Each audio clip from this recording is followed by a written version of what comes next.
This is that train wreck sound means that it is time for my favorite segment of the show, the IRS train wreck of the week. And this is the segment of the show where we talk about somebody who came into the office and their situation was just kind of like a train wreck. They owed a bunch of money and it was just a mess and they didn't know what to do.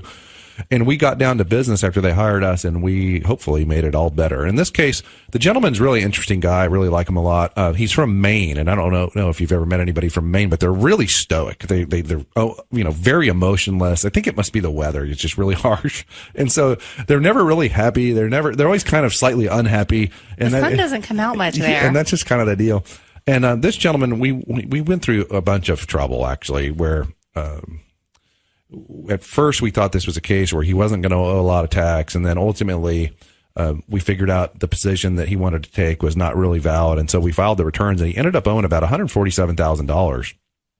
And we filed an offer in compromise in March of 2016, and like most offers, it just kind of sat around for about a year, and eventually I got a call from a lady, and when she wrote it up, I mean, we answered all her questions and stuff. When she wrote it up as a full pay. She had taken some erroneous positions, and she wrote it up that he didn't get an offer. And so I met with the client, and we filed an appeal with the IRS appeals.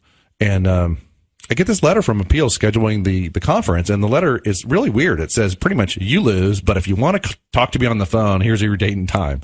So that I didn't really like that letter, obviously, because I didn't think I lost. I hadn't lost, and I just didn't think it was real professional. So I get on the phone with the lady, and the conversation kind of goes like this. She's like, well, Mr. Mish, you lose. You lose, you lose, you lose. And this is a waste of time. And I was kind of taken aback. At first, I didn't know how to deal with it. And then I got kind of mad. But you can't get mad at them because that's not going to help anybody. And so I very politely asked to speak to the supervisor. And she knew what the issue was. And about an hour later, I got a call back from the same lady who told me I was, she was really rude. Wrong. And she goes, yeah, I talked to my supervisor, and you need to get me this, and this, documentation-wise, and we're going to relook at this thing. Long story short, yesterday, I got the call. They were going to settle that case for $6,346. You owed $147,000, and now they're going to settle for $6,346.